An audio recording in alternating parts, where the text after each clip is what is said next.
સુખ સ્વરૂપ કોઈ આત્મા ગમે તો બધા માણસો પણ સુખી સુખી કહે બધા. હવે સુખ એટલે શું? આપણને જે કંઈ પણ મળ્યું છે તે આપણને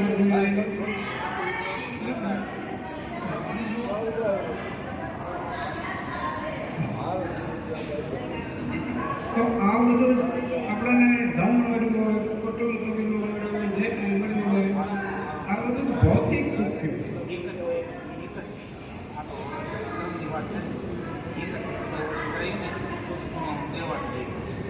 આ આપણને બધું ભૌતિક સુખ કહેવાય. આપણને જરૂર આ બધું જે કંઈ કરી રહ્યા છીએ, ભજન ભાવ કીર્તન ભજવવા આ બધું, તો એ શેના માટે આપણને સુખ મેળવવા માટે.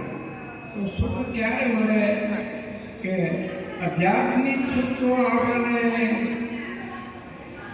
ગુરુજી પાસેથી બેસી અને આપણે પ્રસંગ પૂછી અને જાણવું જોઈએ. જો આપણે પ્રશ્ન પૂછીએ અને જો જાણવું જોઈએ, જો જાણીએ, જો સ્વરૂપની જો બધાને ખબર હોય, બધાને સ્વરૂપની ખબર હોતી નથી, પણ આ બધા સ્વરૂપ કહેવાય. સતગુરુ છે સૌના થતા રામ નામને પામવા, સતગુરુ પોતે પરિક્રમ સોય નના નેડે કહીએ. જો સતગુરુ પોતે પરિક્રમ, જો પોતે એટલે જો આ દેહને આપણે કહેતા હોઈએ તો દેહ તો પૂર્ણ નથી. દેહ તો એક સાધન છે. આપણને જરૂર છે આપણે કોઈ નામનો મહિમા, ભાઈ નામ શું એમ આપણે જાણવું જોઈએ. આપણે સત્ય સત્ય કહીએ તો સત્યને જાણવું પડે. એમને એમ કાંઈ જણાઈ શકાશે નહીં. રામકૃષ્ણએ પણ એમના ગુરુની પાસે એમને પ્રશ્ન પૂછી અને જાણ્યું.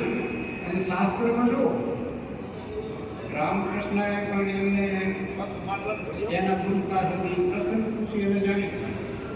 આપણે બાપુ કુંભારામ કુંભારામ પાસેથી પેથારામે જાણ્યું, રાણારામે જાણ્યું, દયારામે જાણ્યું, જયશંકર જાણ્યું. તો એને પ્રસંગ પૂછી અને એ રીતે અરજ કરતો. આપણે તો અરજ તો કોઈ વાત કરતા નથી, આપણે તો પૂછતા નથી કે આપણે, એટલે આપણે બધા સમજતા હોય એમ વસ્તુ કહેવાય એટલે છે નહીં. એમ આપણને વાણીમાં આવે છે તો એ પ્રમાણે ભાઈ શું એમ આપણને પૂછવું પડે. અને આ જ્યાં સુધી આપણને કોઈ પણ વાત સત્યની જ્યાં સુધી સમજાશે નહીં ત્યાં સુધી આપણે કાંઈ મેળ કરતો એમ આ બધું જાણવા જેવું છે. અને આપણને સહન પણ કરવું જોઈએ. જ્યાં સુધી આપણે કોઈ સહન ન કરીએ, આપણે બીજા સંતો કરી ગયા એના જેવું ન કરીએ, એના જેવું થોડુંક તો અત્યારના સમય પ્રમાણે કરવું તો પડશે ને. કર્યા વગર કાંઈ નહીં.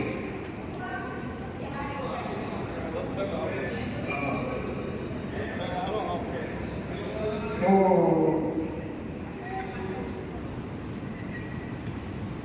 નામનો મહિમા ઘણો છે. નામને જાણવું પડશે, ગુરુ પાસેથી બેસી અને જાણવું પડે. અર્થ કોઈ પણ સંત હોય એની પાસે બેસી અને જાણવું પડશે. નામ બધા આપણે સાખીમાં બોલી કે નામે પાત્ર છૂટ્યા, નામે નાસે રોગ, નામ સમુદ્ર કચ્છું નહીં, જપ તપ તીરથ વ્રત ને યોગ. જો આ બધું જો એનાથી ગુરુ છે તો આપણે જે કાંઈ કરી રહ્યા છીએ આટલું બધું મથન, તો આનાથી પરે શું ને એ આપણે જાણવું પડશે. એમને આપણા મનથી આપણી મરજીથી શાસ્ત્રમાં લખેલું છે, વાણીમાં આવે છે, પણ એ આપણને જ્યાં સુધી એને કોઈ પણ આપણને કોઈ કહે કે ભાઈ સમજ્યા ગુરુજીની શાનમાં તો ભરી જાય ભરતું ભાવે પ્રીતે પુરાણ ભેટ્યા વર્ષક નિર્મળનું સમજ્યા ગુરુજીની શાનમાં તો ભરી જાય ભરપૂર. બધા ભરપૂર ભરી જાય બધા કહે છે આવે છે એ સાચું, પણ આપણે તમે અમને કહો કે ભાઈ આ ભરી રહ્યું છે, જો તમે આવી રીતે કહો છો, આ શાનમાં તો સમજાવો તો આપણે તમે શાન કરી શકો.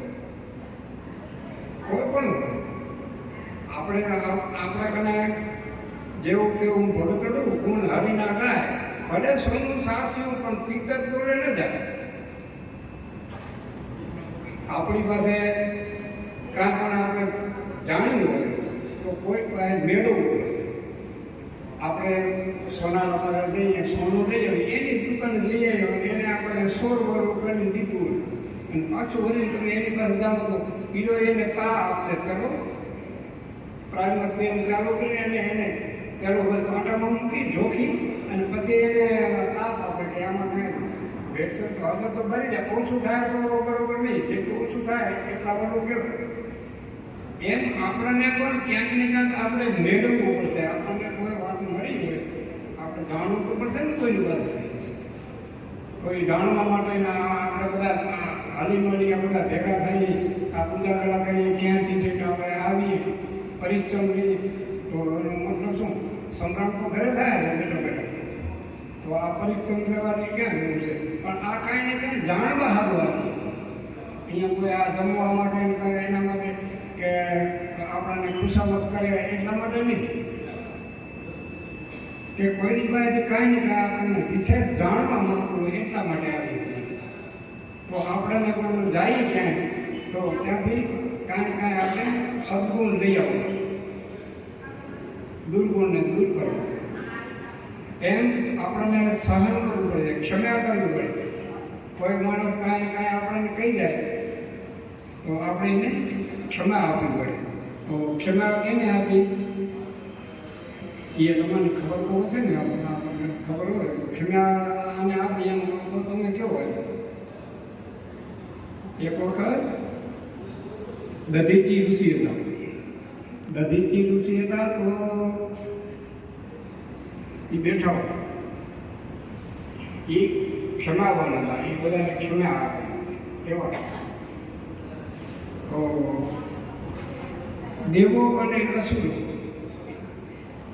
અસુરોનો નાશ કરવા માટે દેવોએ ઇન્દ્રને વાત કરી કે આ અમને દુઃખ આપે છે તો તમે અસુરોનો નાશ કરો તો અમને સુખ મળે. તો એ તો ઇન્દ્રએ કીધું કે તમારે મદદ કરવી. તો હવે ઇન્દ્રને લડવા ગયા તો અસુરોને ઇન્દ્ર જીત્યો નહીં, એટલે આ નારાજ થઈ ગયા કે હવે શું કરવાનું. તો ઇન્દ્ર નારાજ ને ઇન્દ્ર તો વળી પાછળ એને ખબર હતું કે દધીચી ઋષિ પાસે ગઈ, એને કીધું કે જો આયાનો તો નાશ કરવો હોય તો દધીચી ઋષિના હસ્તે એટલે હાડકાનું શસ્ત્ર બનાવો તો તમે એનાથી જીતો. તો એને ગયા. હવે આપણી પાસે કોઈ આવી એક હાડકાનો ટુકડો જોતો તો આપણે દઈએ બે તમે નથી. હવે એને દેહનું દાન કરવાનું છે કે જો તમે આ દેવોનું મારે કામ કરવાનું છે અને જો તમારા દેહના તમે તો હવે નાશ પર માનો છો. આપણે કહીએ કે આ દેહ તો નાશનું જ છે, પણ આપણે એમાંથી કાંઈ દેહ હતા કાંઈ નથી. કોઈ માણસ હોય એ સુરદાસ હોય, બરોબર છે ને, એને એક આંખ નથી. આપણે બે આંખો આપણે એક આંખને દઈ શકીએ ને, બે ગાડા થઈએ બે દેખી તો શકીએ ને કે નહીં, પણ આપણે દઈ શકીએ. તો દધીચી ઋષિ પાસે ગયા ઇન્દ્ર અને એને કીધું તમે મને મદદ કરો, તમારો દેહ ક્ષણિક છે અને આ દેવોનું કામ થાય, તમારા હસ્તીનું શસ્ત્ર બનાવું તો હું આ અસુરોને જીતું. તો દધીચી ઋષિ ક્ષમાવાન એટલે એને ઇન્દ્રને પણ આરાય મદદ કરે, એને પણ લાલચ તો કરીને કે મારી મને બળાઈ તો મળશે ને એને. તો એના માટે એને પણ કાંઈ દધીચી ઋષિ કાંઈ કીધું નહીં એની વાત, અને કાંઈ પણ ક્ષણિમાં અંદર કાંઈ પણ એને પ્રેરણાની એને કહી દીધું કે ભલે, અને આપી દીધું. શરીરનો ત્યાગ કર્યો, એના આત્માનું શસ્ત્ર કરી અસુરોનો નાશ કર્યો અને દેવોને જીતાયા. એમ ક્ષમાવાન આપણને કોઈ પણ કાંઈ કહી જાય તો આપણે પણ એને ક્ષમા આપવી પડે કે હશે એ તો નથી સમજતું, આપણે તો સમજીએ છીએ. એમ ક્ષમાવાન જો આપણે ક્ષમા આપીએ કોઈને તો આપણે કોઈ પણ કામ થાય. એમ એવી રીતે કાંઈ ને કાંઈ આપણે કરતા રહેવું અને સત્ય અસત્યને ગોતવું પડશે. આ આપણે બધું આદરી છે ને એ સત્યને ગોતવા માટેનું છે અને જડી ગયો તો ધન્યવાદ. તો કાંઈ છે સમજ્યા? બોલો સદગુરુદેવ.